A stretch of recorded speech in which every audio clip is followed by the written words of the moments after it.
Now, if everybody's ready, I want to introduce Avery Cuculick, who is an administrative assistant with us and also a full-time psychology student at Laurentian University in Sudbury. She's in her final year with a special interest in neuroanatomy and abnormal psychology. So I'm going to turn this over to Avery and we'll get started. Hello, everyone. Just going to share my screen here.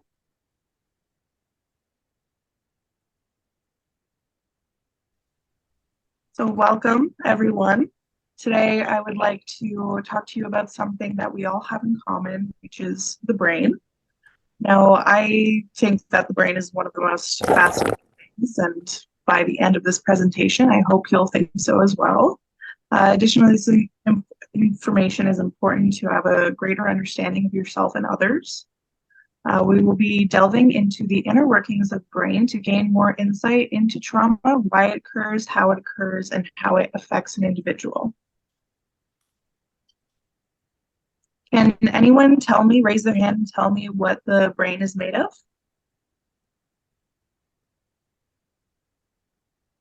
Yes, Sherry? Gray matter. Yes. That's a little farther than a little more in-depth than I wanted, but yes, you're correct. The brain is composed of around 60% fat, and the other 40% contains water, protein, carbohydrates, and salt. Now we have the gray matter. Gray matter is composed of neuronal bodies or cell bodies that contain the nucleus. I like to think of them as computers. And white matter is composed of mostly axons, which are the cables that connect the computers, allowing the transport of information. What is interesting about the axon is that it is insulated with a substance called myelin, which acts as kind of like the soap on a slip and slide. It makes the information travel much faster. So that's why you can see something and then it registers in your brain just like that. Oops. Neurons communicate through electrical impulses, which are translated by neurotransmitters. And this topic has caused me many sleepless nights in my educational career. So here is what we call the triune brain model, which was developed in the 1960s, disproven in the 19 whatevers. For our sake, it offers a simple way of mapping the brain. From the bottom up, the brain gets more evolved, beginning with the reptilian brain, which is responsible for our primal survival instincts, which are known as the 4 Fs, which are fleeing, feeding, fighting, and reproduction. It also takes care of autonomous processes like breathing and regulating heart rate. The reptilian brain also includes structures like the medulla oblongata and pons, which are collectively known as the brainstem. A step up from the reptilian brain is the mammalian brain, which is centered at the brain's core. This includes the limbic system, which we'll be focusing on in the coming slides. The limbic system is responsible for processing emotion, nervous system activation, and memory. Structures include the hypothalamus, the thalamus, the amygdala, the basal ganglia, and the hippocampus. And finally, we have the neomammalian brain, which includes the 4 lobes that everybody is aware of: the occipital lobe, the parietal lobe, the temporal lobe, and the frontal lobe. These areas are responsible for more conscious thought, sensory processing, problem solving, learning, and decision making. So let's discuss the mammalian brain, the emotional brain, the limbic system. So here we have the hypothalamus. The hypothalamus's main goal is to maintain homeostasis, or to keep the body's internal environment balanced and stable, like a thermostat. Signals alert the hypothalamus to unbalanced factors that need to be addressed. If the internal temperature gets too high, the hypothalamus sends a signal to the brainstem to start sweating and reduce the temperature. The same goes as if you're too cold, tells you to shiver, and that brings your body temperature back up. The hypothalamus also plays a role in the endocrine system, working with the adrenal gland to control hormone production. So keep that in mind for later.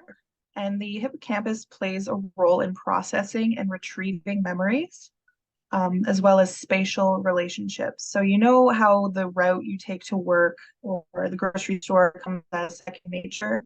Well, that's thanks to your hippocampus. Trauma can impair the normal functioning of the hippocampus, leading to fragmented or disorganized memories of the traumatic event, which contributes to symptoms like intrusive memories or flashbacks. The hippocampus and the amygdala have a special relationship when it comes to trauma. Let's delve into the amygdala.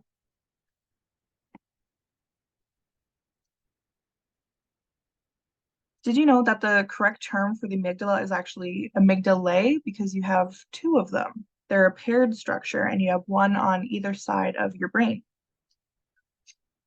The amygdala gets its name from the Greek word for almond due to its shape and size.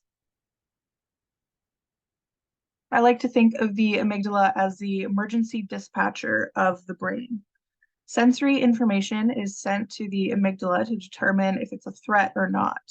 If a threat is perceived, the amygdala tells the hypothalamus and the brainstem to activate fight or flight mode. The amygdala also sends a signal to the hippocampus to store memories of the fearful event so we can avoid similar threats in the future. Memories are more likely to be remembered if they're paired with a strong emotion. I can't remember what I had for dinner last night, but I do remember the best meal of my life years ago. We will now discuss a very famous study that demonstrates the work of the amygdala. So the little Albert experiment was completely unethical and wrong. Some of you may be familiar with this study already, but I will go over the basics. So in the early 20th century, John B. Watson conducted an experiment to see if he could condition an infant, dubbed Little Albert, to fear something that is not conventionally scary. So Watson used classical conditioning to achieve this. He took a neutral stimulus, which in this case, a white rat, and paired it with a naturally occurring reflex to produce a conditioned response. So in human speak, that means that Watson showed the rat to Albert and made a loud noise as he did it, scaring the child and making him cry.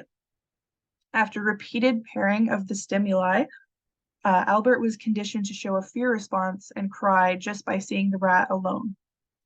Albert was now scared of everything white and hairy because it is a similar perceived threat to the rat, as you can see in the photo. Now even a kid wearing a Santa Claus beard, which is white and hairy, caused Albert to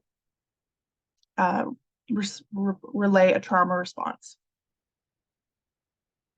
This is exactly how trauma is developed. During distressing events, sensory information is gathered and sent to the amygdala where it's processed, determining whether or not it is a threat. The amygdala then signals the hypothalamus and the pituitary gland to release the hormones, signaling the hippocampus to store the information so the threat can be recognized for the future, and signals the brainstem to activate fight or flight. Then, when the sensory information is detected that is similar to the traumatic event, the alarm bells go off again. Does anyone know what branch of the nervous system is responsible for fight or flight?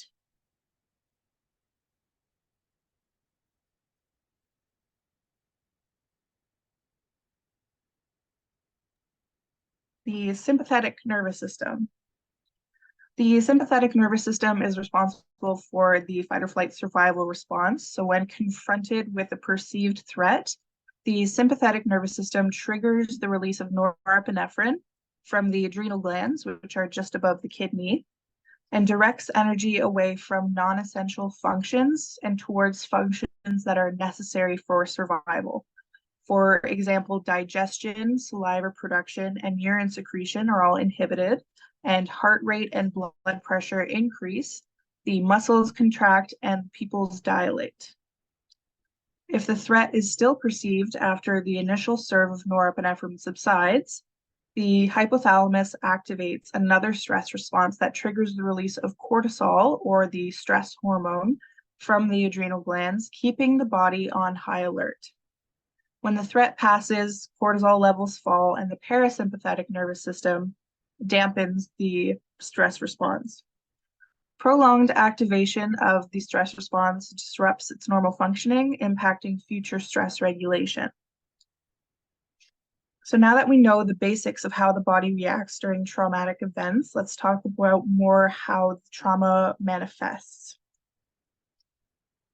Trauma refers to the lasting response from experiencing a distressing event. Complex trauma during childhood has been found to cause changes in the brain, such as enlargement of the amygdala, causing hypervigilance, contributing to anxiety and mood disorders, as well as shrinking of the hippocampus, affecting how traumatic memories are processed. Trauma manifests itself in various ways, which can greatly impact an individual's emotional, mental, and physical well-being. Symptoms can include flashbacks, nightmares, difficulties concentrating, agitation, insomnia, or emotional numbness. It is very important to note that trauma affects people differently, and individuals may respond in various ways based on their unique experiences, resilience, and coping mechanisms. Does anyone have any questions?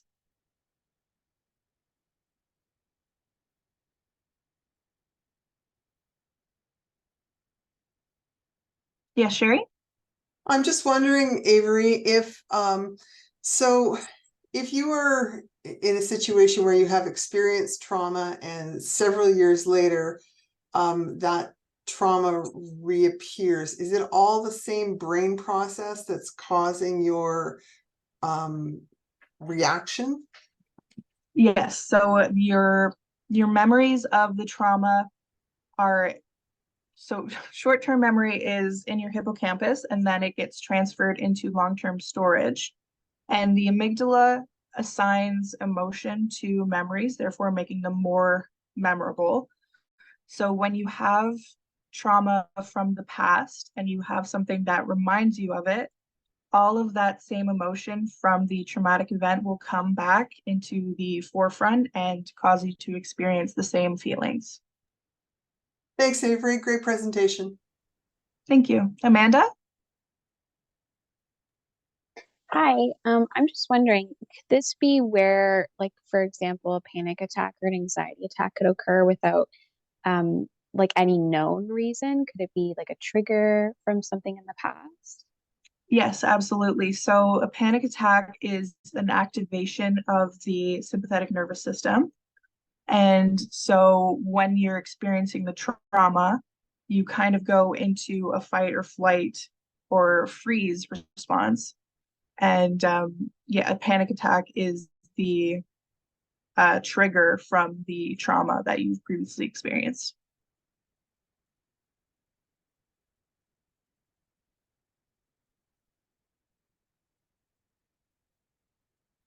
Thank you all very much. If you have no further. I have one more question for you. Yep. Is another response just simply going really, really quiet and kind of not really participating? Yes, so that is a freeze response, which has come more into the forefront recently. It's less of a primal survival strategy, but yes, there is a freeze response where your body kind of just shuts down and you don't know how to process what's going on. Thank you. No problem. And I will turn it over to Melanie. Thanks, Avery. Well, great presentation. It's difficult to wrap your brain around the idea of what trauma does to the brain in a short period of time. So thank you for providing that. Thank you. Thank you for having me here today. My name is Melanie Doyle. I am a faculty developer with the Center for Teaching and Learning at Georgian College. That's my full-time role. I am also a registered psychotherapist.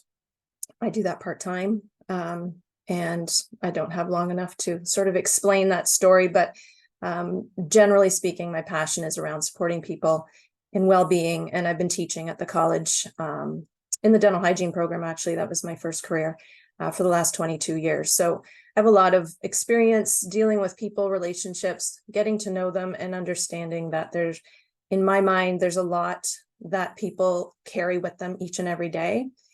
And in that, when with our interactions with people, we really have to consider the fact that everybody has been, dealt some form of trauma in their life.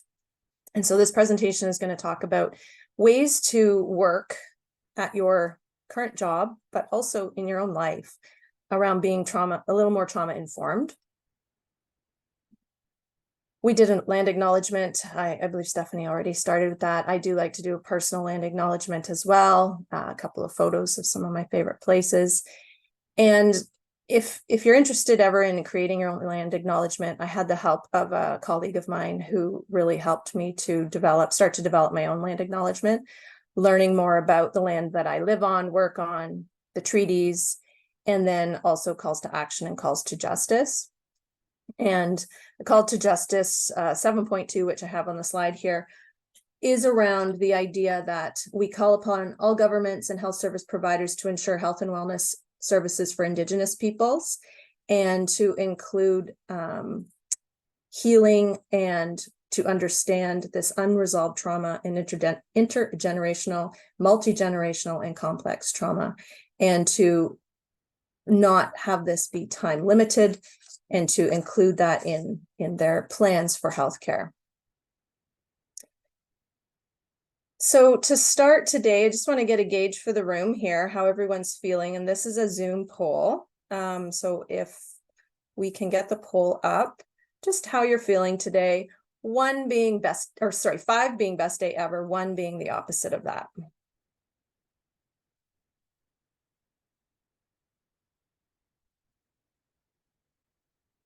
And I like to do a poll when I'm doing presentations or teaching, always gets a good vibe of how the room is feeling. And sometimes I do them with emojis on the screen, with like an angry face, a happy face, a middle ground face. Sometimes I'll use animals, various ways to do a temperature gauge. And the reason we do this is often to give people in the room that space to let others know how they're feeling without having to be called out on that. So you can look around the room. We're virtual, but and just know that you're not alone if you're feeling kind of low today. And if you are feeling great, you're not alone. There's usually a range, and I'm seeing on the screen the poll, but I don't see the 1 to 5. I just see that people answered. So I'm not sure if that one worked well enough, but that's okay. Stephanie, do you have 1 to 5 on it or no? Am I just not seeing it?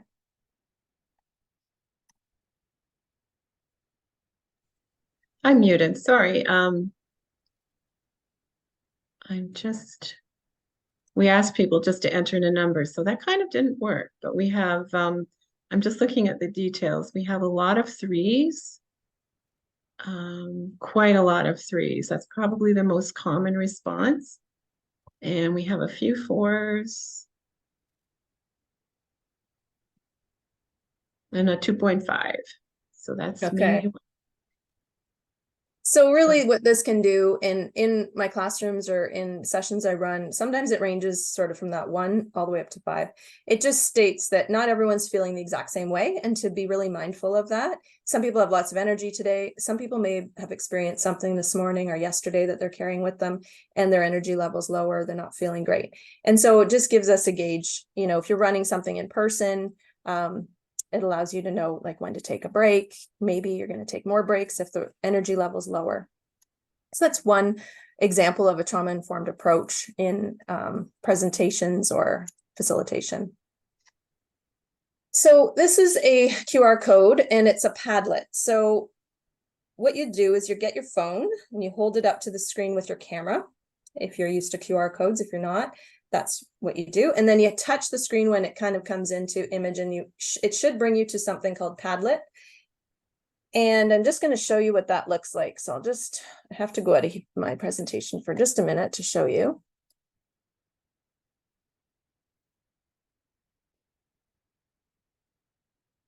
Padlet looks like this. You're going to have a blank screen, and at the bottom, there's a plus button. When you push the plus button, it'll give you a pad that you can write on. And I just want you to say, what do you think of when you hear the word trauma? So it can be just one word, couple of words. And you can make the subject the word, or you can make the subject nothing and just start typing in to write something fantastic.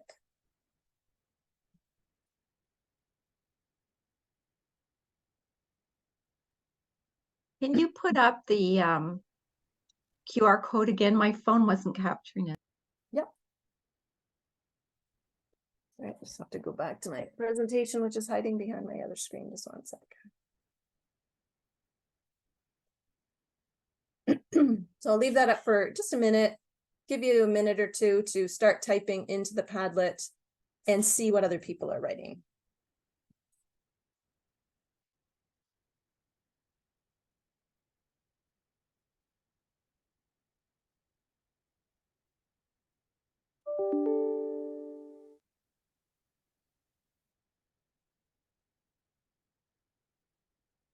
Awesome. So getting some really good words here. Statements, something hard, a person's experience, overwhelmed, distress, complicated, yes, often unconscious, absolutely. Fear, pain, heart racing with triggers, pain, something bad, a heavy load, affects everyone. Just gonna scroll. Negative experience that leaves a mark on a person that needs to be healed so it doesn't get carried so close with them in their life. Upsetting memories, blockage to move forward. Awesome. You guys already know so much just in the way that you're presenting these words. I thank you for sharing. And you can keep adding to this Padlet as we talk if you want.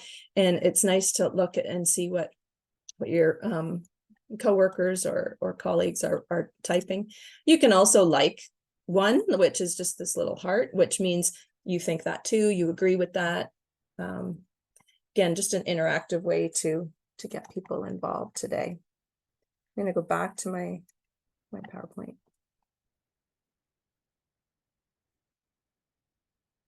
So today I want to define some terms. I want to explore a framework that you could use in your work, and maybe applying those principles to your work. And then we're going to do a little bit of grounding, because it's always important with trauma work to remember to ground ourselves. So just a trigger warning is really important to let you know that some of the content might be difficult. I really tried not to trauma, dump in this presentation, but just the term trauma can bring up things for people. And when we start to talk about some reactions that our body can have, it can trigger people. So just remember, you're not trapped here. You can take a break. You can go off screen. You can walk away. I might suggest that you grab a pen and write down a couple of ways you can handle triggers when they happen. And this can be helpful for clients or students or anyone that you're working with as well, to let them know that they are not trapped in a situation. They have a way out. They can stop. They can ask for breaks. And when we talk about the principles later on, a trigger warning or a content warning does uphold principles of safety, trust, choice, empowerment, and resilience. So it's important to just give people that opportunity to know that they aren't stuck here in a situation, and they can get themselves out if they need to. So just a brief grounding activity really to get us started, to make sure everyone feels pretty good. And again, this is quick, and I will say I am a teacher and I talk a lot for a living. So my presentation is overzealous. I recognize I have a lot of slides, and I know Stephanie noted that this morning. So I hope to get through them all, but if for some reason I don't, it is going to be sent to you in a PDF. And so you'll be able to access this after as well. And the grounding activity I normally would do would be a lot longer, but I wanted to condense. So many of you are in helping professions, so you're probably very familiar with 5, 4, 3, 2, 1. And again, this is great for yourself. It's great for your clients, students, and kids. It can be used for anybody. And so when you're feeling a little overwhelmed, your nervous system is having a reaction, as Avery was talking about in her presentation, you can stop everything you're doing and ground yourself. And that means using your 5 senses. So looking around the room at 5 things you see, 4 things you hear, 3 things that you can touch and feel, 2 things you can smell, and then 1 thing that you can maybe taste in your mouth at that time, and then a deep breath. And again, when you're in a state of anxiety or overwhelm, you may not remember all of the things I just said. You may not be, you'd be like, oh, was it 4 things I can taste? I can't remember it. That part doesn't matter as much as trying to use your 5 senses in a way that grounds you in the moment. So looking around, I would be like, oh, I see a picture. I see the desk. I see my tea mug. I see a book. And you're saying it to yourself. And what this does is it helps recenter you in the moment to help calm that alarm that's going off in your brain, because it's reacting to something it's perceiving as potentially dangerous. So really using the 5 senses. Again, 5 things you see, 4 things you can hear, 3 things you can touch and actually feel them, 2 things you can smell, taking deep breath, 1 thing you can taste. And feel free to use that anytime today and continue using it to help ground yourself. So we're going to do some definitions, but before we do that, we're going to go back to the poll for 2 questions to get a sense of where your knowledge is around trauma-informed practice. So I'll ask Stephanie to put those up if possible.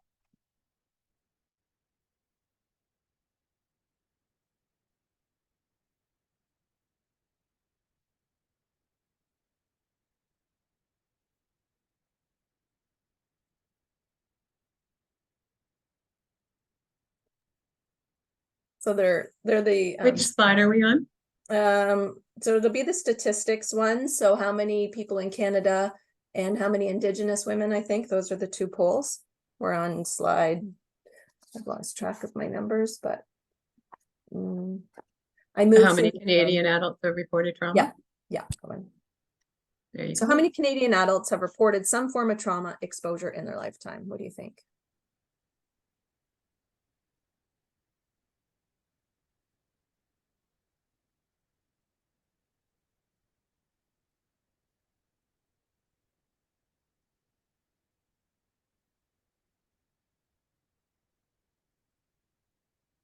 Okay.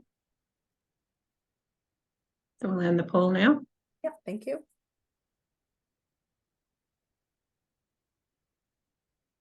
And can you see the results? I can see 53%. Wait, 23% chose 53%. Sorry, I'm just looking at the percents here. So it was split. It was definitely split. So 53% have reported some form of trauma exposure in their lifetime. This does not mean that's how many people have been affected or have had trauma. This is just a reporting of trauma. It's a pretty high number. And then the next slide, or the next poll, is around, I can't remember it off the top of my head, but Indigenous women in Canada. Oh, there we go. How many Indigenous women in Canada have reported experiencing some form of partner violence in their lifetime?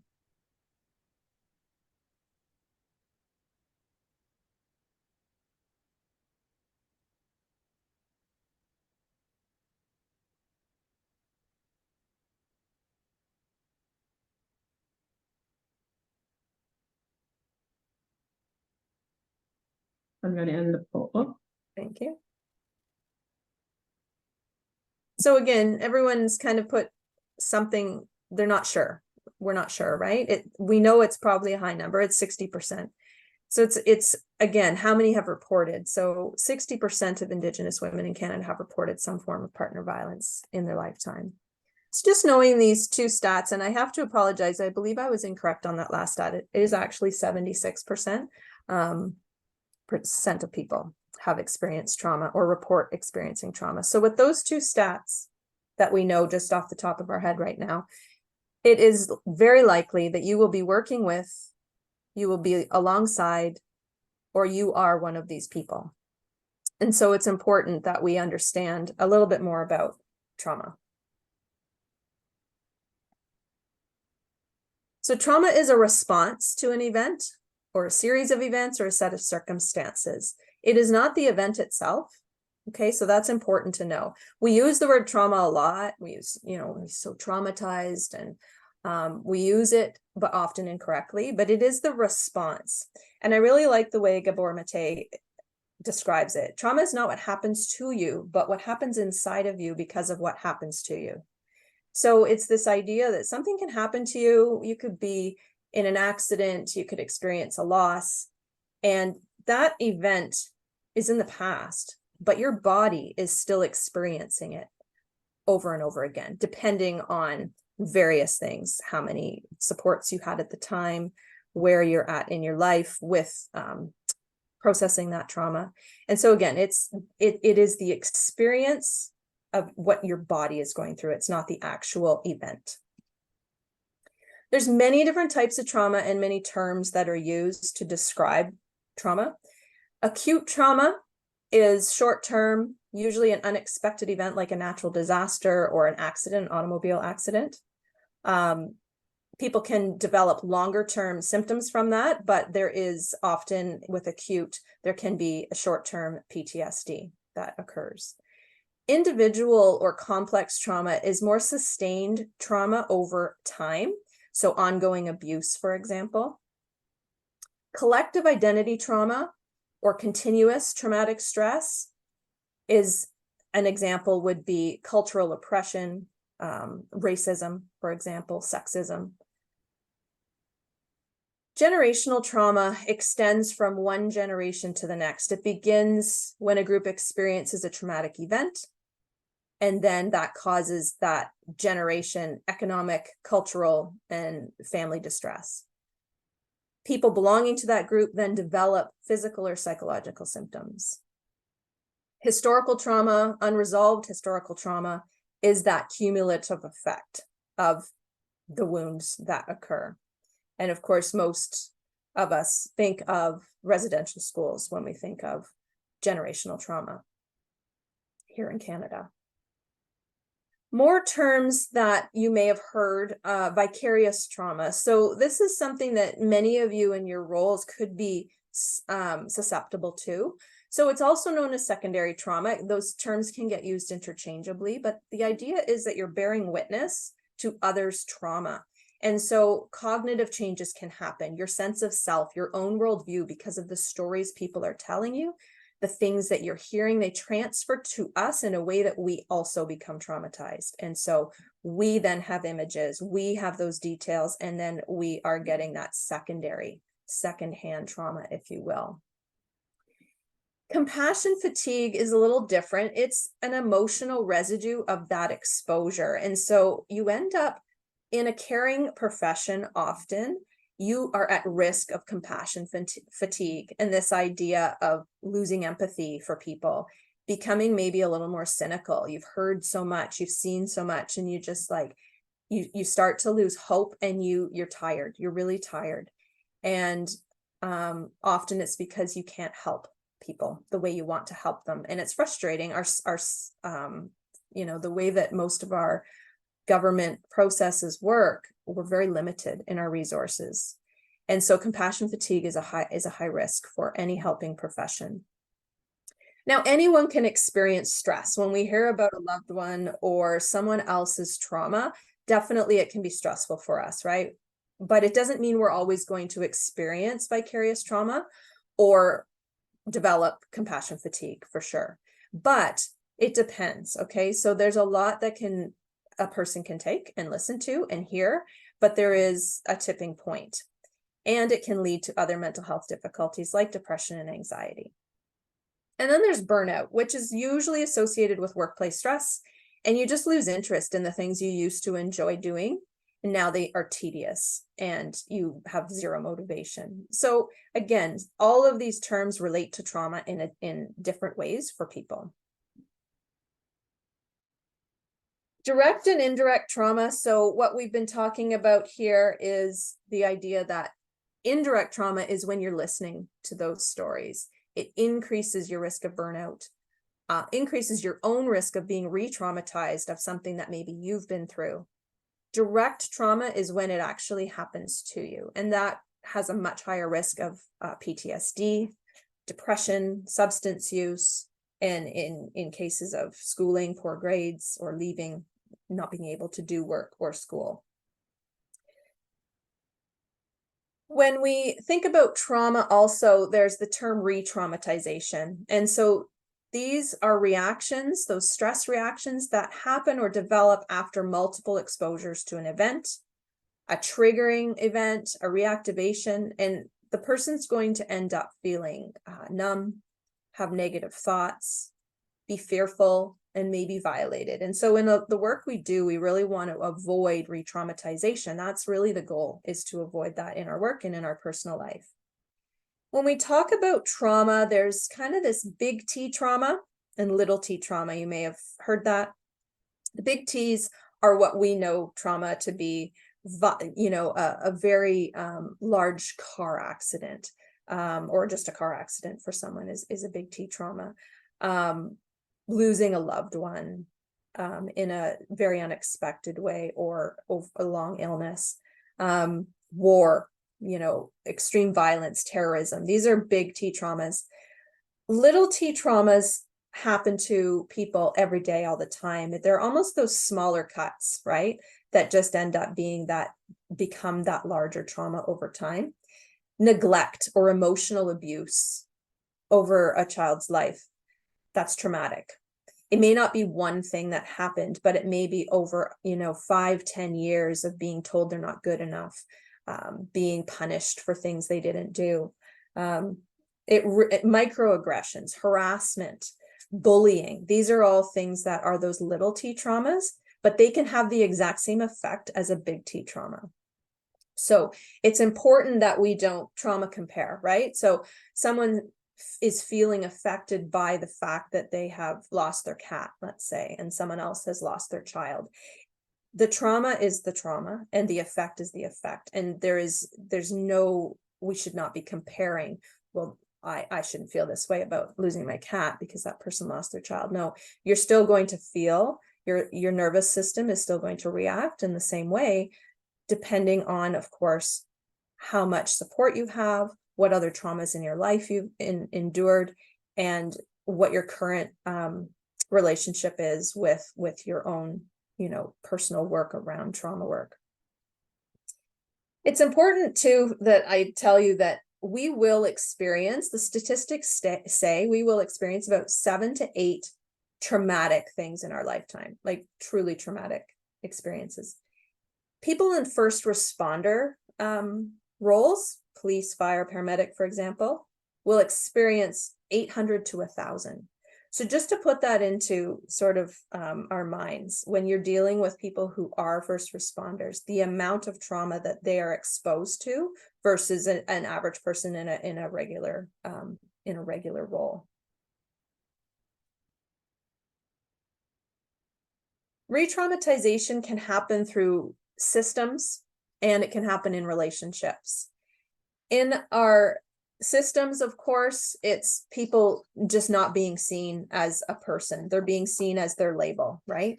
They're being called something that is not very human. They're being asked to tell their story again and again. So that's re-traumatization. They're given no choice. In their relationships, they're not being seen or heard. And we're using language that's fairly oppressive. I have a video that I'm going to show, and I'm just going to, because it really does a good job of explaining trauma. So I'm just going to go out of here for a sec because it doesn't want to play there. Know is that there's a difference between trauma and stress. As I like to say to people, life sucks a good amount of the time. We all have jobs and situations that are really unpleasant. But the moment that the situation is over, it's over. The problem with trauma is that when it's over, your body continues to relive it. My name is Bessel van der Kolk. I'm a psychiatrist, neuroscientist, and author of the book, The Body Keeps the Score. Great book, highly recommended. I got interested in trauma on my first day working at the Veterans Administration. 1978 was the year, and the Vietnam War was over by about 6 or 7 years. The very first day that I met Vietnam veterans, I was just blown away. These were guys who were my age, who were clearly smart and competent and athletic, and they clearly were just a shadow of their former self. Their bodies were clearly affected by trauma, and they had a very hard time connecting with new people after the war. Around that time, a group of us started to define what trauma is, and in the definition of PTSD, we write, these people have been exposed to an extraordinary event that is outside of normal human experience. In retrospect, that shows us how ignorant and narrow-minded we were, because it turned out that this is not an unusual experience at all. People usually think about the military when they talk about trauma, but at least 1 out of 8 kids in America witness physical violence between their parents. A larger number of kids get beaten very hard by their own caregivers. A very large number of people in general, but women in particular, have sexual experiences that were clearly unwanted and that left them confused and enraged. So, unlike what we first thought, trauma is actually extremely common. There's a lot of debate of what a trauma is to this day. But basically, trauma is something that happens to you that makes you so upset that it overwhelms you. There is nothing you can do to stave off the inevitable. You basically collapse in a state of confusion, maybe rage, because you are unable to function in the face of this particular threat. But the trauma is not the event that happens, the trauma is how you respond to it. One of the largest mitigating factors against getting traumatized is who is there for you at that particular time. When, as a kid, you get bitten by a dog, it's really very scary and very nasty. But if your parents pick you up and say, "Oh, I see that you're really in bad shape, let me help you," that dog bite doesn't become a big issue because the foundation of your safety has not been destroyed. We are profoundly interdependent people. And as long as our relationships are intact, by and large, we're pretty good with trauma. It's a subjective experience, and what may be traumatic for you may not be traumatic for me, depending on our personality and our prior experiences. The problem with trauma is that it starts off with something that happens to us, but that's not where it stops, because it changes your brain. Much of the imprint of trauma is in that very primitive survival part of your brain that I like to call the cockroach brain. There's a part of you that just picks up what's dangerous and what's safe. And when you're traumatized, that little part of your brain, which is usually very quiet, continues to just send messages. I'm in danger. I'm not safe. That event itself is over, but you continue to react to things as if you're in danger.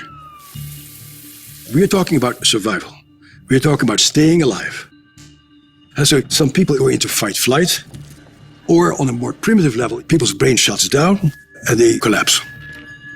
You have these automatic responses that are not a product of your cognitive assessment, they're a product of your animal brain trying to stay alive in the face of something that part of your brain interprets as a life threat. And the problem then becomes that you are not able to engage, or to learn, or to see other people's point of view, or to coordinate your feelings with your thinking. Traumatized people have a tremendous problem experiencing pleasure and joy. But the core issue is our hormones and our physiological impulses that have to do with survival. Your body keeps mobilizing itself to fight. You have all kinds of immunological abnormalities, endocrine abnormalities, and that really devastates your physical health also. Oftentimes the physical problems are longer lasting than the mental problems. And the other thing that is terribly important is the impact of poverty, or the impact of racism, or the impact of unemployment. There's other societies that are much more trauma savvy than we are, where there is not an enormous amount of income inequality, Healthcare is universal. Childcare is universal. A culture like that really looks at what are the antecedents for certain forms of pathology. So the big issue is a political issue. How do we rearrange our society to really know about trauma so that people who grow up under extreme adverse conditions can become full-fledged members of society? The sense of community and people being there for each other is a critical part of surviving and thriving.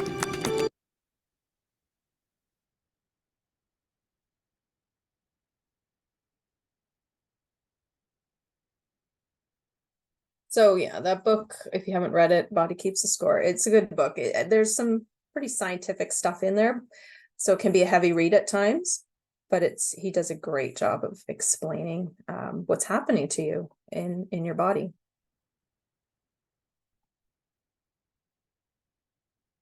It is very interesting stuff. And as I said, the book is great and I recommend it to you, but know that it might take you some time to get through all of it because some of it's heavier, but great information. Some staggering stats, again, just to give some context. 80% of women in prison experienced sexual and physical abuse. 50 to 79% of men who experience maltreatment before the age of 12 experience serious involvement with the justice system. An estimated 50% of all Canadian women and 33% of Canadian men have survived at least one incident of sexual or physical violence. So again, these stats aren't here to like woo us. They're here to make us understand that everyone around us has a story to tell, and likely there's trauma in our lives, in their lives. So the people we're working with, our colleagues, the clients we're working with, the students, ourselves, we are not alone. This is unfortunately part of the human condition.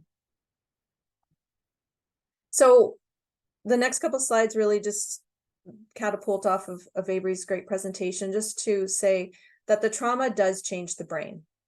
It can compromise our immune system. We can have more physical and mental stress. And then you're going to have people that don't trust easily.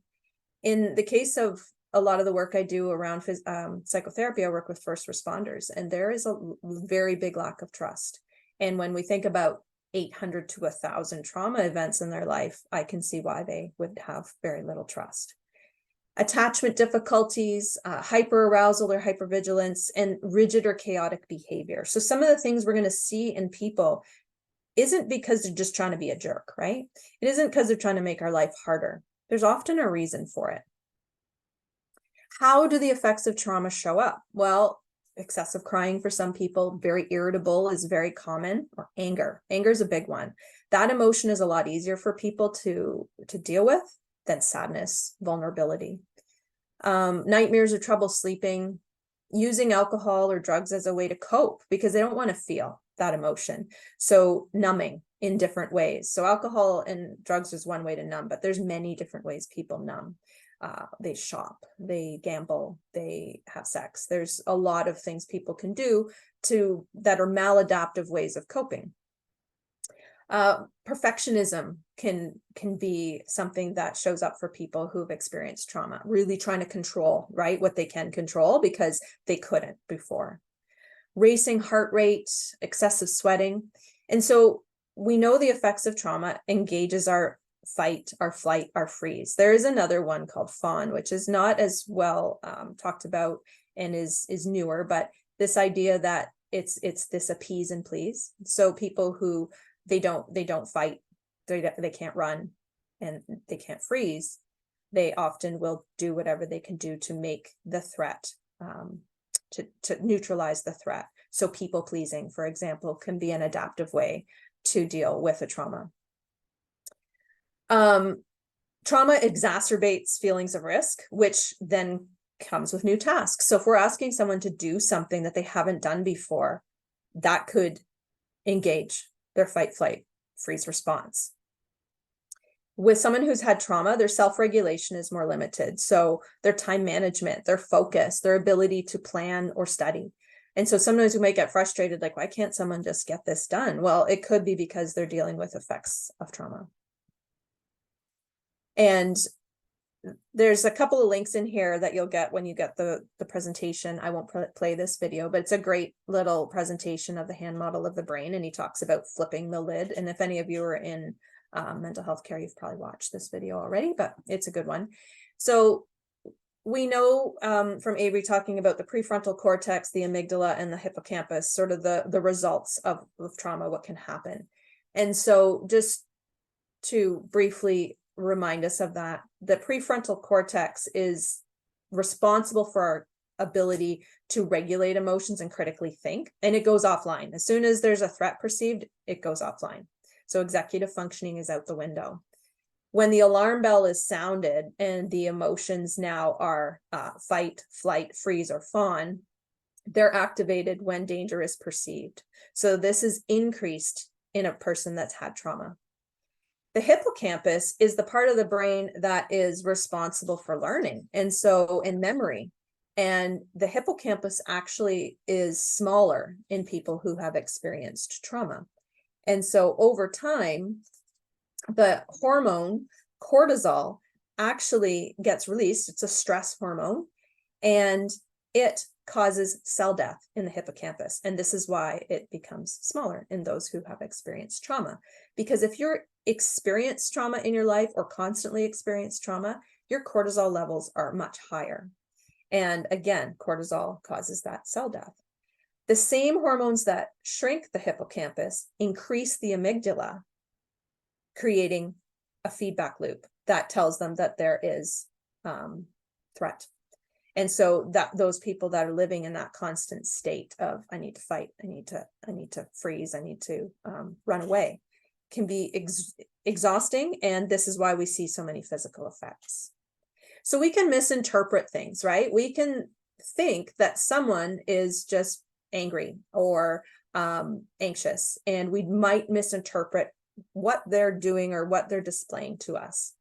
What we might see in an individual could be an emotional response to a trauma-related memory. It could be subconscious, or the executive functioning is inhibited because of possible threat. We can make assumptions about what we are seeing, and they can be mistaken. So it's important just to keep that in mind. So trauma-informed practice is just that. It is a practice. You're never going to get it perfect, and that's not what this presentation is here to try to get you to do. It's this idea that we try to practice this. It is grounded in a strengths-based framework, and understanding that that it emphasizes physical, psychological, and emotional safety for all, creates opportunities for survivors to rebuild a sense of control and empowerment. Trauma-informed care. Again, there's trauma-informed care, practice. You're going to hear various terms, but it's a lens that helps you in the various agencies you work in understand your client's problems and past victimization, and to say what's happened to you, not what's wrong with you. And it's flipping that narrative just slightly, right? Just a little bit. It's amazing what words can do. Something so small as what is wrong to what happened is much more trauma-informed or strengths-based.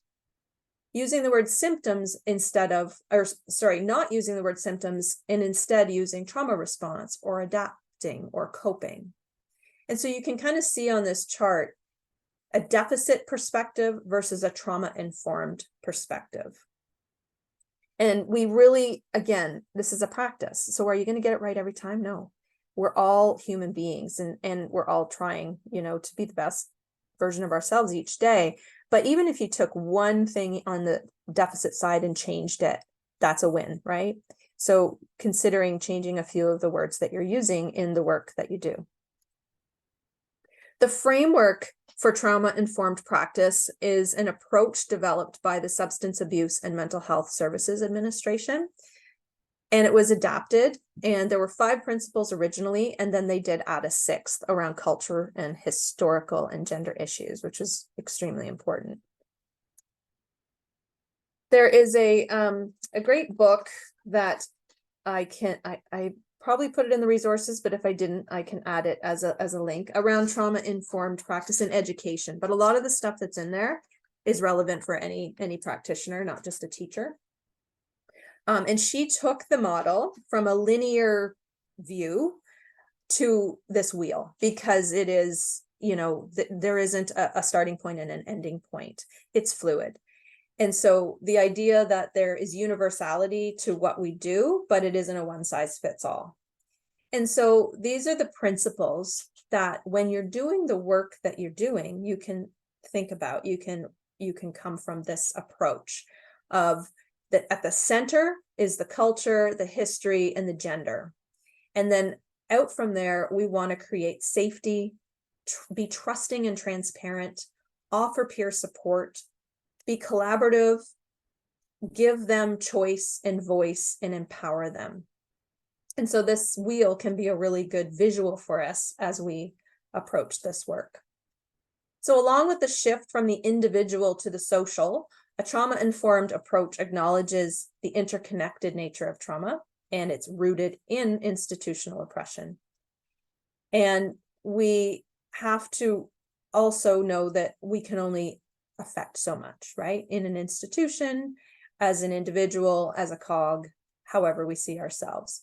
But we need to fully integrate knowledge about trauma into policies and procedures and practices in order to really do this work meaningfully and to avoid or minimize re-traumatization. If our policies are traumatizing and triggering, the people enacting them are going to have a difficult time using trauma-informed approach and feeling good about their work. So just going through those 6 principles briefly and thinking about them in your own work. Safety. So creating a physical space that's safe, but also a safe place for someone to make a mistake, right? So to feel like they're able to say something and they're not going to be ridiculed or shamed in any way. So really creating that safety. Individuals who have experienced trauma, for example, intergenerational trauma, they may not trust government agencies at all, right? So remember, put the people first, be transparent, be accountable, own our mistakes when we make them, apologize, give grace, be clear, and explain the what, the why, and the how of what we're doing. If a promise is made, keep it, and use a tone that's professional but really caring. Tone matters when we're speaking to people, all people, but especially when we're dealing with people who have been traumatized, who don't trust us. We can't just get someone's trust and we can't demand it. Peer support. So this is a really important place for people to feel like they can use their lived experience. We can connect people. When we see and know there's opportunities for that, that's something we could do that is trauma-informed. Also, working through details with a client or a student or a coworker, working together, focusing on strengths, not deficits, sharing in decision-making. Let's figure this out together is a great way to start a sentence. Let's, together, right? Ask what they need or want. Just don't tell them. You know, the idea in a lot of our work, we don't have to tell people what we think. We want to hear from them what they need. And you can tell someone, for example, you're doing an intake or they're filling something out. If they want to skip a question, they can. If there's something they don't want to talk about, give them that option. If it's something you absolutely need to know, then there's ways around discussing how we can get that information. But sometimes our questionnaires or our line of questioning can be very cold and institutional. And of course, it's a policy or something that's created that. But we can put the human being first and recognize that there are ways to get information where we allow people the choice and the time to sit with it. So that empowerment, right? People who have been traumatized have had their power taken from them. And so we really want to help them feel like they have the power to make choices. They can transform their silence into language and action. Give them privacy where privacy is allowed. to be had, depending on, again, what you're doing with them. Can we do it in a closed space? Give them the option of where they're going to sit in the space. Is the door going to be opened or closed? Those are just a few examples. If someone doesn't speak English, giving them option for an interpreter to be present, or a support person or a support animal. When we're working with people that are different than us in any way, we really must acknowledge our own biases and our own privilege, and be open to learning about others' culture and not assuming that everyone is like us or thinks like us. We must acknowledge oppression. We must acknowledge that it exists every day in all the work we do. It is still there. If we can't acknowledge it, we can't interrogate our own privilege, we'll have a difficult time enacting this trauma-informed work. It is important to know we are not trauma detectives, okay? So it is not, you do not have to go and ask people about their trauma. You don't have to be a therapist. You don't have to be someone's counselor. So in trauma-informed approaches, it is really about that choice, that collaboration, that safety, the transparency. It's not about knowing their story. If someone decides to tell you some of their story, you also have to protect yourself from trauma, right? So placing boundaries in your own work around what you can and cannot hear. And if someone needs that support, having referrals in place. So just a couple of scenarios here. And you can just put in the chat, probably would be the easiest thing. And we'll just go through them quickly because, again, everyone's doing different work. And when I do this presentation, often it's to educators. I tried to make it a little less educator based, but you can think of your own work in these scenarios and how you would react. So you're hosting a synchronous session for your clients on Zoom, and they don't turn on their cameras, which is common. Most of you don't have your cameras on today. And so this is what's happened during the pandemic. I taught for the last 3.5 years online, and most students didn't put their cameras on. What is a trauma-aware response to this? Or you can unmute, but I know there's several of us in the room, so I don't want people to talk over each other. So if you want to unmute or put your hand up or put it in the chat, and someone else can monitor the chat because I can't see it, that would be great.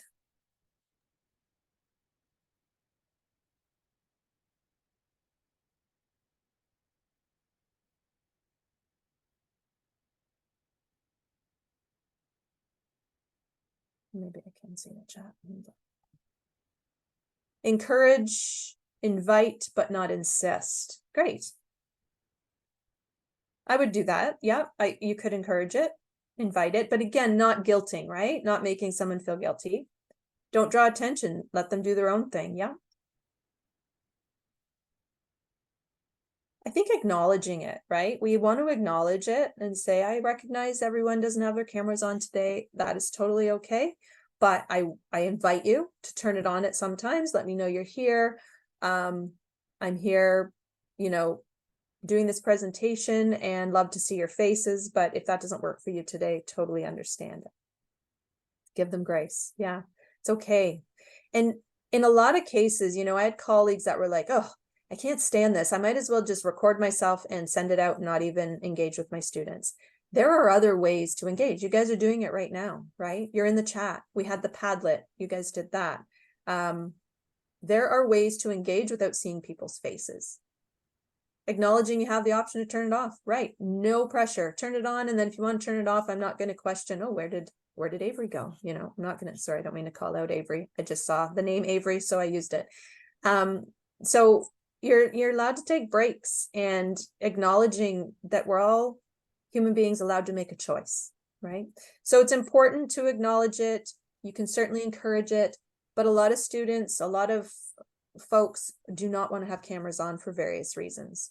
Could be the background. They don't want you to see where they live.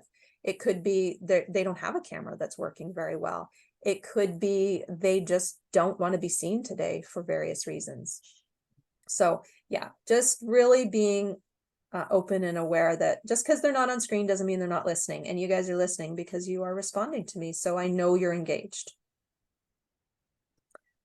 Okay, the next one. Chris is a client and they've emailed to state their mother was killed in a car accident yesterday and needs to reschedule their session, whatever that might look like for your work. What would a typical response be, do you think? And what would a trauma-informed response be? And again, you can use the chat. Or you can put your hand up and Yep. speak.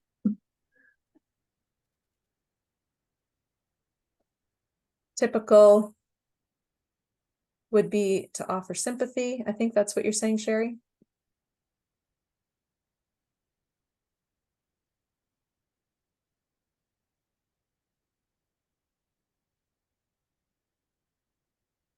Yeah, I'm so sorry. Take as long as you need. Is there anything you need?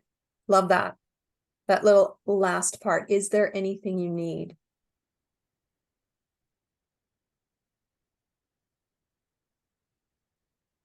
This has happened to me in real life as far as teaching. Student lost their mother in an accident and they emailed about a test that they had. And first of all, I couldn't believe that they even emailed me about the test because I thought, wow, as if their headspace is able to even think about anything else. And so some teachers would respond with, you know, gonna need a note from you. When you come back to school next week, we'll schedule you in the test center. You know, I think a typical response in some cases could be very cold and much more just, okay, really sorry to hear that. Let me know when you'd like to reschedule and end it. And that could be partially because we don't know what to say. We're uncomfortable with this. We don't want to say the wrong thing. So we keep it short and we think we're letting them off the hook. We're actually letting ourselves off the hook. Just going back to the chat. A few more things in the chat that are fairly complete. Typical is to offer sympathy. Yeah, exactly. And focus on rescheduling. We're just business, right? I'm so sorry. Let me know when you want to reschedule. Trauma informed, focus on their well-being and not pressure their return. Yes. Let's reschedule something now. Yeah, that would be the typical trauma informed. So sorry. When you're ready, call. Take care of you and your family first. Contact me when you are ready. If there's anything you need, please let me know. Please don't worry about anything and let me know. Exactly. I'm sorry for your loss. Please do not worry about the session right now or the class or the test. How are you? Are you seeking support? Here's a link to whatever it might be, a support system that you know of that is free and accessible. So in my work, it would be Good to Talk, for example, would be a link. Counseling, if there's counseling on site, EAP, let them know if they need anything, you're there. And don't worry about the session. We can reschedule at a different time. And so those are more trauma informed. We sometimes think we're being really kind by saying, you know, I'm sorry for your loss. When would you like to reschedule? But at this point, the concern is this person has just lost their mother or whoever it happens to be. Anything else doesn't matter, right? Okay, the third one. You are working with an Indigenous woman who has disclosed her experience of recently living in poverty. How might you work with this individual in a trauma-informed way?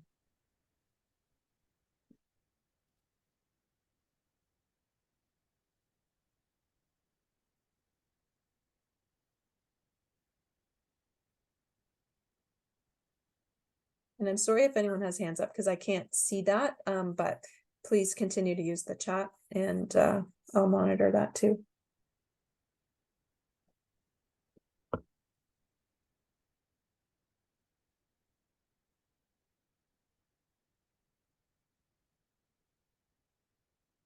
People are really thinking about this one. I think so.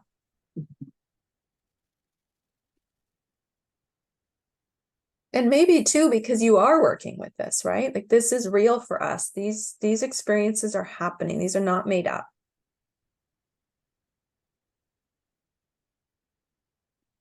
We have one response as a start. Thank them for sharing and trusting you with that information.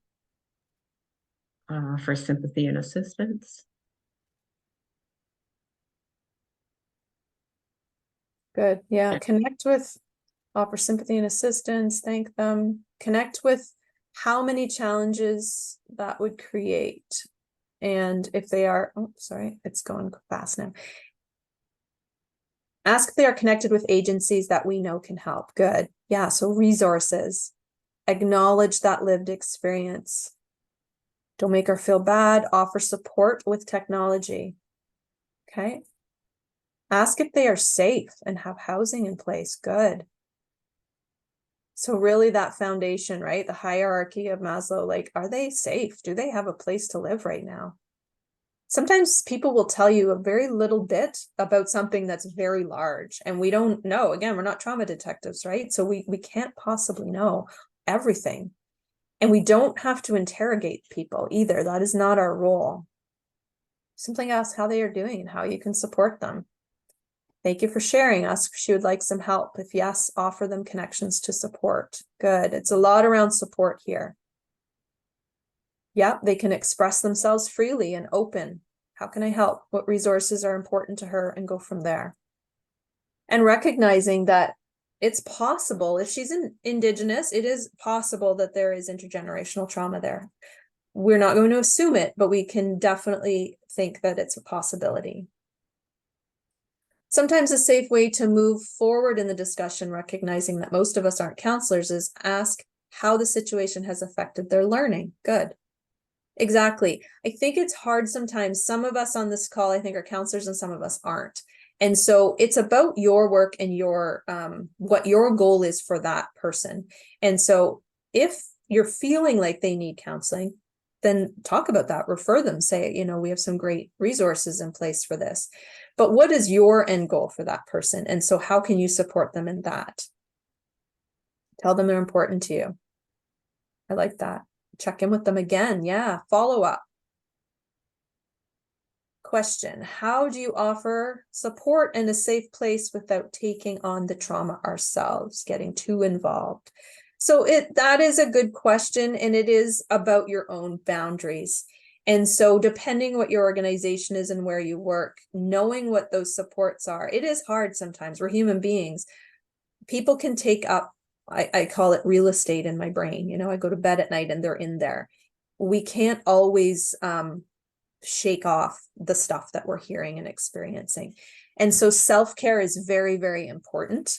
And having a person to talk to, so a colleague, a friend, your own therapist. If you're in this high level where you're working with people with trauma often, I really do suggest having your own therapist. I do. And it's important to be able to unload, right? You do have to set boundaries though for yourself and know that you have limitations within your role. You know, I would liken it to someone who works at a shelter for dogs and cats and then bringing home all the dogs and cats, right? We can't do that, but we can certainly post. And again, I'm not comparing this to human trauma. I'm just trying to lighten it up a little bit with, we can, you know, post that, you know, Sammy, the golden retriever, is here at this location and is looking for a new home. We can do things to do that, but we can't be the new home for all the golden retrievers that need that. And so when we're dealing with people, we have to know what the resources are. So we can offer support in a way that is manageable within our workday. There are places that people can go. So recognizing where are the shelters in town that you live in, what's some phone numbers. There are people, you don't have to deal with it yourself fully. Okay. And again, talking it out with other colleagues. What have they done? Ask people, you know, what did you do in this situation? Ask if she wants help connecting to local Indigenous services. Good. Maybe speaking with an elder could be really helpful in this case. Yeah, sometimes services could be a trigger. Like I said, the trust around government.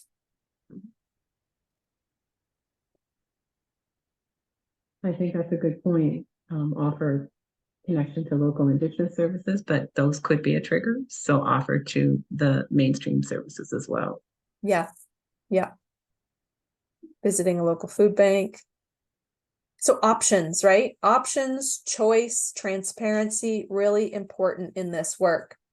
Being flexible, being empathetic, and just listening. You don't have to be their counselor, and they certainly know that if they've shared something with you, they're not looking for you to fix their problems. They know that's not what you can do. They want to just be heard. They don't want to be shut down. They don't want to feel shame. And so being able to just listen empathetically, authentically, non-judgmentally goes a long way in trauma-informed work. With historical and intergenerational trauma, we've heard, we're starting to hear so much more than we have, 10, 15, 20 years ago. And so related to colonization, the 60s scoop, other trauma experienced by Indigenous people in Canada is like no other. It hurts my heart, and I can't fathom it most days.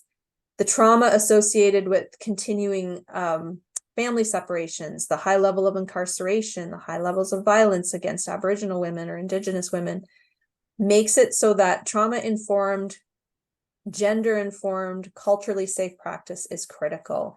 And again, this is a high-level overview today of trauma-informed practice. There are many more sessions out there that could be much more in depth around each of these topics and each of the priorities around it. So again, I'm just touching on things, but if you have further questions, I can try to answer them. And I can also, there's a 6-part series that Alberta Health Initiative, I think, has created, which I believe they're each half an hour long. And I've included a link to that at the end too, for a little bit deeper dive for you. Cultural considerations. Culturally sensitive means being open, curious, aware, and accommodating of culture. Culture includes gender. It includes sexual orientation. It includes religion, race, ethnicity, and physical attributes. But it's embedded in the fabric of our being. And socioeconomic status is important to note as well. And recognizing low-income communities put someone at higher risk of experiencing trauma. And when we think about the experience of trauma, and 2 people won't experience it the same way. So 2 people could be in a car accident on the 400, and one person will end up with PTSD and another will not. And the big part of that is because of a lot of the things we're looking at here.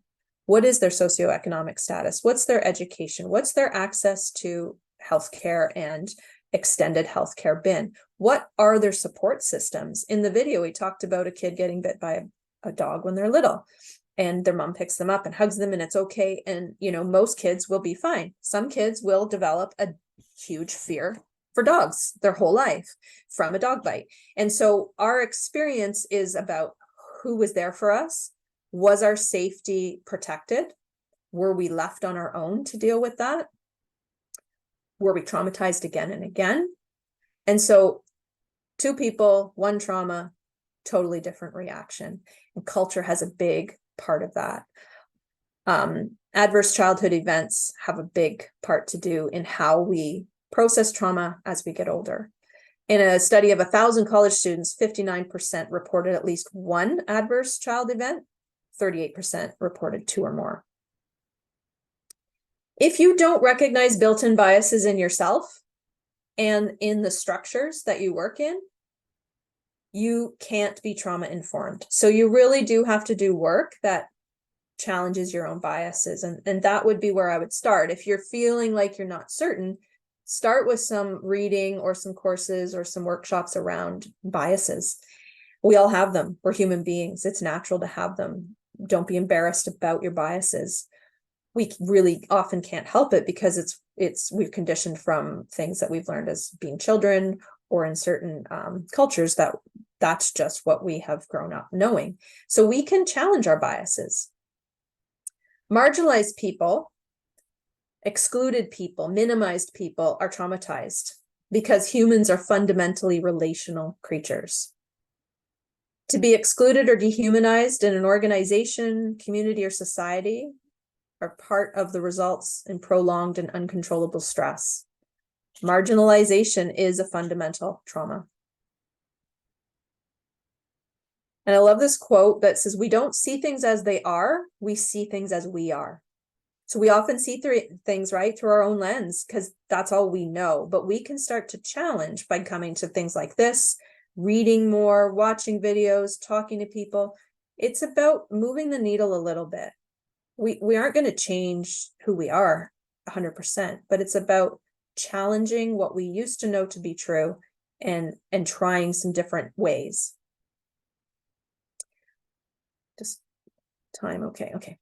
Working with men and women with a history of trauma. Men, there is a huge focus on redefining their masculinity. So men have a difficult time trusting.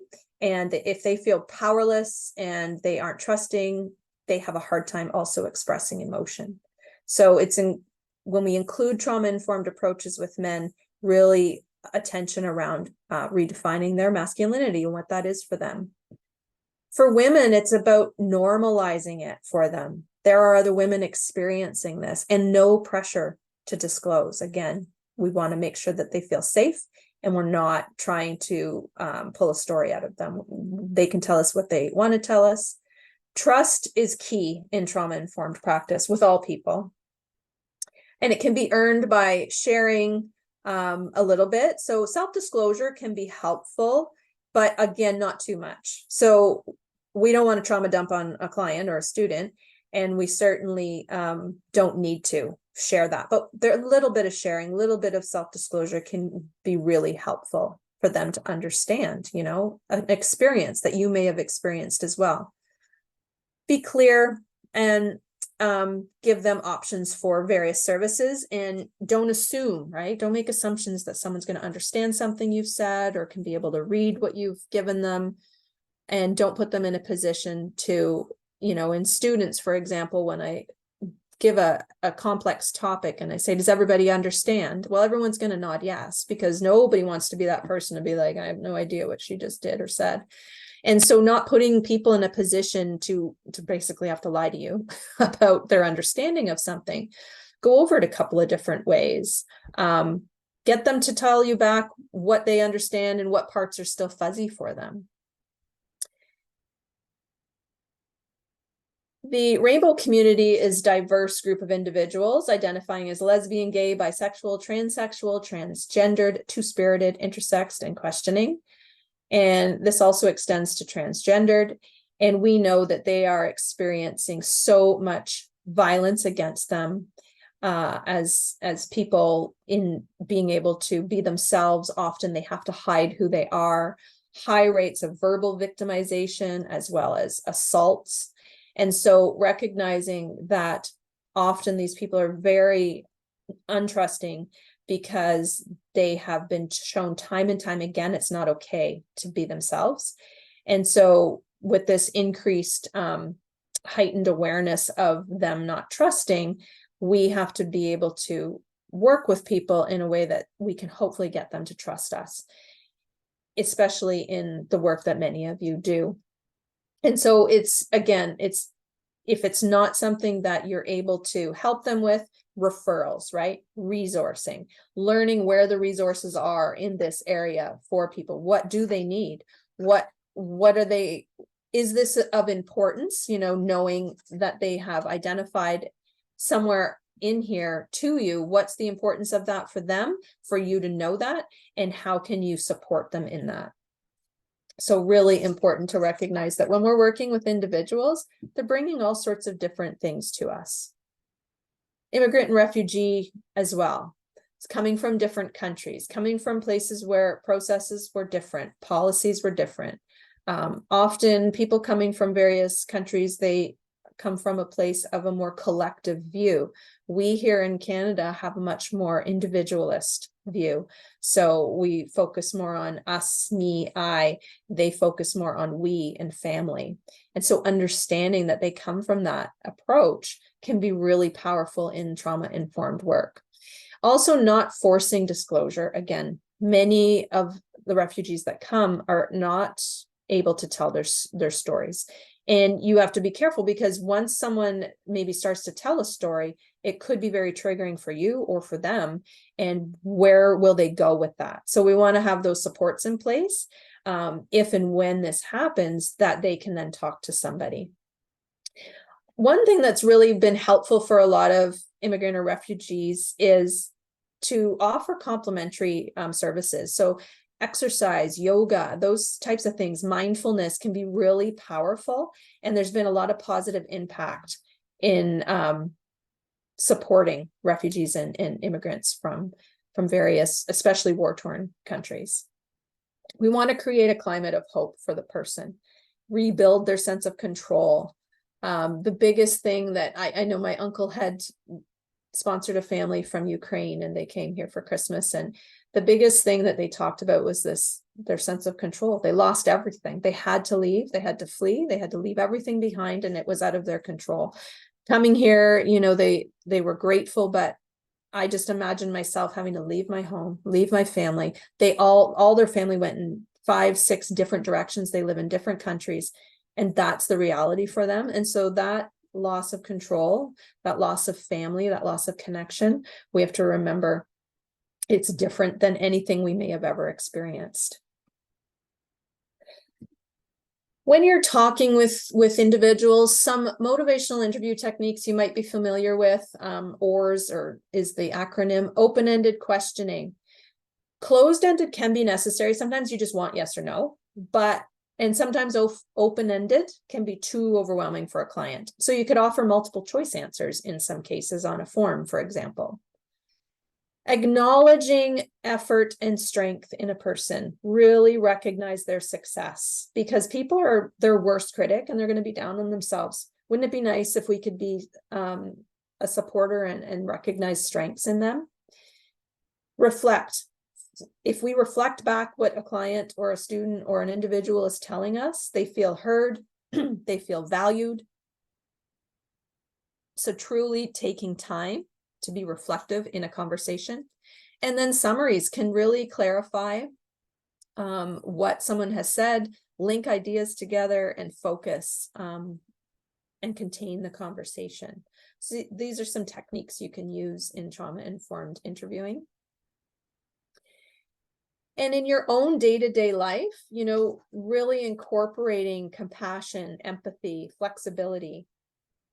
Check in with people, your friends, your colleagues. Do check-ins. Very often I find myself thinking, oh, I haven't chatted with this, friend in 3 weeks. A quick text, hey, how's it going? Was thinking of you today, can go a long way.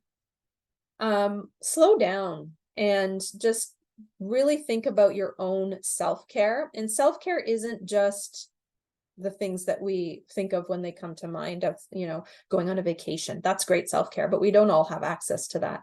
So what would be something, that you could do? Well, it might just be a nice hot cup of tea. That's self-care. If you take the time to sit and drink it and enjoy it. A walk with your pet, a dog in the woods, talking to a friend, going to therapy, having a massage, lots of different ways to make sure that you're taking care of yourself. So of course you can take care of others. You got to put the oxygen mask on yourself before you can really help others. And really practicing empowering people. So we sometimes have the power, right, in our positions, but we want to give that power over to the individuals we work with. So really empowering them. So have those resources, allow for choice and flexibility. So some of the traits, qualities, and characteristics of a trauma-informed approach are here. So empathy, compassion, being self-aware, practicing self-care, being a good listener, being able to regulate your own emotions, knowing when you need to say no, knowing when you need to set your own boundaries. A trauma-informed service provider, system, and organization will realize that trauma impacts all and understand the potential paths for healing. In trauma work, much of the trauma that we experience stays stuck in a part of our brain, as Avery said earlier, that has no language. So our body responds way before we can think. And so we might feel sick to our stomach. We might have sweatiness, we might feel shaky. Our body is telling us something's wrong. Until we can really truly process that trauma that has happened to us, it stays stuck in that part of the brain. Once it's processed through therapy, through time, through experience, it processes over to the other side of the brain that does have language. And now we can actually talk about it. You know, at one time, couldn't even talk about something. And now all of a sudden I'm able to say these words about this experience, and I don't cry, and I don't shake, and I don't sweat. That is progress. And that means that trauma memory is being processed in a healthy way. But often the trauma stays stuck. So understanding potential paths for healing. One really great way is EMDR, eye movement desensitization and reprocessing, bilateral stimulation. So there's various types of healing for people. We need to recognize the signs and symptoms of trauma in our staff, in each other, in our patients and residents. Recognizing those symptoms, the signs, that they are a reaction to something going on in their nervous system, and then responding by integrating the knowledge you have into policies, procedures, practices, and settings. So just some thoughts, you know, there's still a lot of barriers, I'm sure, to developing safety in your work. And thinking about what are some strategies you maybe have used to increase feelings of safety. Have they improved engagement and retention in your work? What else could you be doing? And these are kind of open-ended questions to think about. We're going to head back to the Padlet for you to add one way you plan to add trauma-informed practice to your life. So it could be personal life, could be work life. And so again, you'll scan that the way you did before, and it'll bring you to a different Padlet. So it should be a blank screen that has what is one way you plan to add trauma-informed practice to your life. And then at the bottom, there's that plus sign again to add your comment, and then you publish it. I'll go out of here for a sec. And if you need me to bring up this again, I can. I'm just going to go to the Padlet to make sure everybody's going there. So it should look like this. Good. There's people in there. Awesome.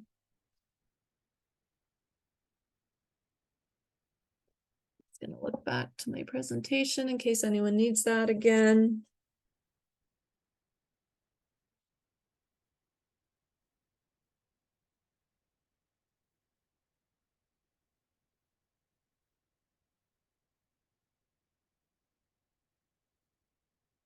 More open-ended questions. Good. Yeah. Change some deficits to positives. Yes, it's small things. It's the language. It's a word that we can change. Makes a big difference. Consider the complex experience of others. Awesome. Recognize when I'm having a trauma response and allowing me to have some self-care and empathy for me. I really love that. That is so important. In the work we do, we need to be okay. And if you are now, you maybe understand a bit more of what's going on in your body because of hearing today about the trauma response. Trauma response is very much the same as stress response, right? So our body's reacting to something it feels is unsafe. Give yourself the time you need to ground, breathe, practice that self-care. Always ask, how can I help? Great. Checking in more often on others. Continue to learn. Keep empathy top of mind. Remain curious. Staying away from judgment. Yeah.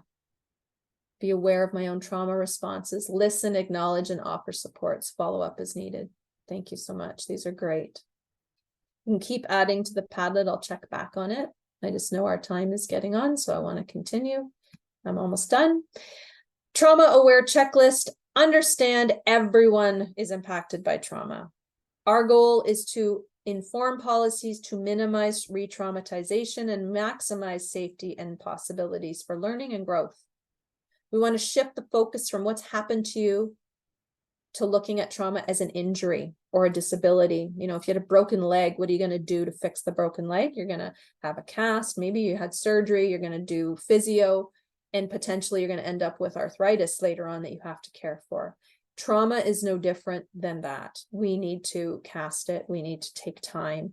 We need to potentially do therapy. And we need to know that it'll maybe always be with us, and there's things we can do to manage it. Offer choice, safety, collaboration, empowerment, and be transparent. That's a big part of building trust. Being trauma informed, though, doesn't mean individuals will never be upset or distressed. They're going to be, and we're going to do some things that are going to maybe cause that. It does not mean that you're required to be a therapist. It does not mean that you have to lower expectations and standards in the work that you do, if you're a teacher, for example. It does not mean that you should avoid talking about, teaching about trauma or sensitive topics. It just means that maybe content warning or a trigger warning is there, and you allow time for breaks and discussions. And it does not mean that all individuals will be successful in everything they do because we're trauma informed. We don't have that much power, right? We can only do so much.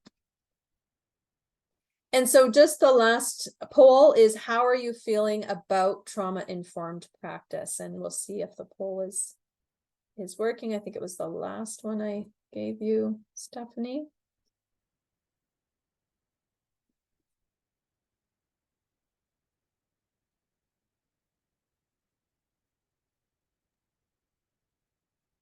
I might not have that one, Melanie. I might have forgotten to create it. Oh, that's okay. So it would just, I can't remember exactly what I did with this one. I think it was a scale, but if you don't mind just putting in the chat, maybe how you're feeling on a Here scale. it is. Oh, you found it. Yeah. Thank you.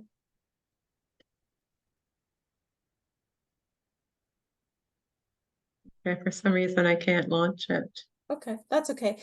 Just so basically 5 is I'm ready to go practice trauma-informed care today. 1 is not ready at all. And so the middle would be sort of need more information.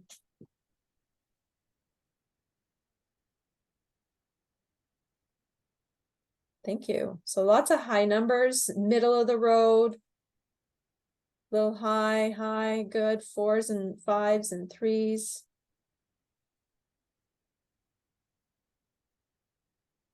And just know, again, this is practice. Everything is practice. So yeah, want to do more reading. So do I. Like, I'm constantly trying to find more information about this work because it's never, we work with individuals. They all have their own individual needs. And so there isn't a one size fits all for this work. But if we use the framework and we kind of have those as our principles, we can do a lot of good. If we look at our language and we continue to read more, we are doing a great service to the people we work with, the individuals in our lives, our loved ones, and ourselves. So just take a minute to take a really deep breath. I want you to feel it in your belly, and I want you to take a breath in for 4. Release it for 4. And you can keep doing that. I have to keep talking to finish up, but you can keep doing a couple of more breaths. We don't breathe deep enough in our days. We need to get the breath into our belly. We need to make sure that we're aware of box breathing, which is in for 4, hold at the top if you can for 4, and then release it out for 4 and take a break and start again. When we breathe, we help calm our nervous system. When we breathe properly into our belly, we really help our nervous system to calm down. Breath is so important. I thank you for having me here today. I hope you got some sort of takeaway, and I know this is a big topic and it's hard to do in an hour or a little more that I might have taken, but thank you so much for the time. And I do have a few resources, and I will give this presentation to Stephanie to share after. So thank you. Thanks very much, Melanie. We have some questions, Amanda. I guess this is a bit of a loaded question, maybe can't be answered, but I guess for Melanie or Avery. You had said, Melanie, that trauma kind of stays with us. Is there a way that you know of that can like heal the trauma in your brain so that you wouldn't have necessarily like a trauma response?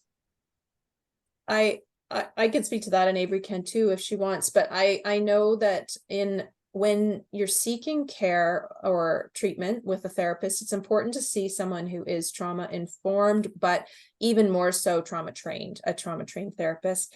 As I mentioned EMDR as one type of therapy. There's other types of therapy, cognitive processing therapy, for example. Therapists will use their own approaches. I'm really big on eye movement desensitization, reprocessing.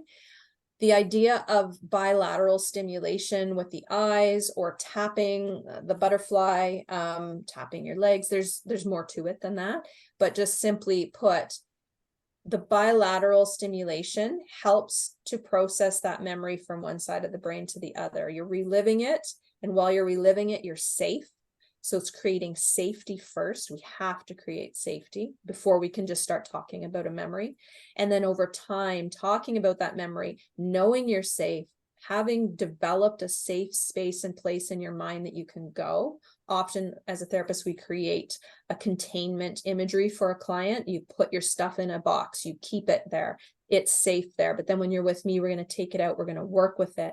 We're going to do some tapping. We're going to do some body work, some breathing, and process it slowly over time. So it does process to that language part of the brain where we can talk about it without it giving us that reaction. But it takes work and time for sure. Okay, awesome. Thank you. Avery, did you want to add anything to my answer? I just wanted to add that, yeah, doing therapy is really important to talk through the trauma and understand exactly how you feel about it.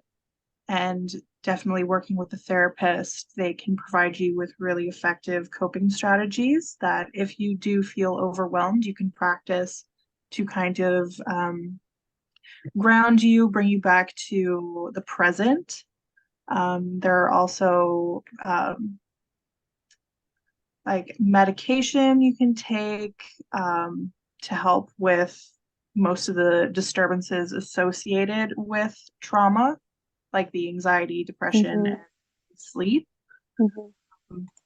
And just taking care of yourself, practicing self-care strategies are really, really important to healing trauma. Yeah, it's very important. Like Avery was mentioning there, awareness is a big piece. A lot of people aren't aware of the trauma response they're having. They just don't know that. Why do I feel angry all the time? Or why do I cry so much? Or why do I feel so agitated at everybody? And I think learning the awareness piece, it can be very, very calming for people to be like, oh my gosh, I'm not this person I thought I was. There's a reason for this, so that can be really empowering to start to be aware. Any other questions? I know there will be a survey that pops up at the end, a feedback survey. So appreciate any feedback you have for me or Avery, our presentations, and anything you want to see in the future around this work.